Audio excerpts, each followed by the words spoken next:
Pada tahun 1998 telah terciptanya satu lembaran sejarah dengan pelaksanaan program Time Capsule yang buat julung kalinya dan yang pertama diadakan di peringkat Institusi Pengajian Tinggi Malaysia.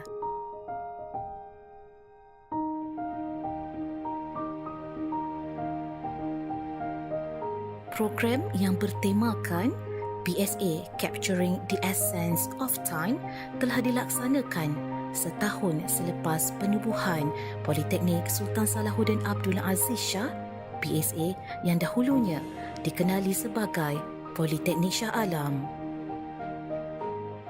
Time Capsule ini telah diabadikan di PSA sebagai simbolik perjuangan para pelajar dalam memburu cita-cita, harapan dan impian yang gemilang bagi masa depan mereka dan PSA.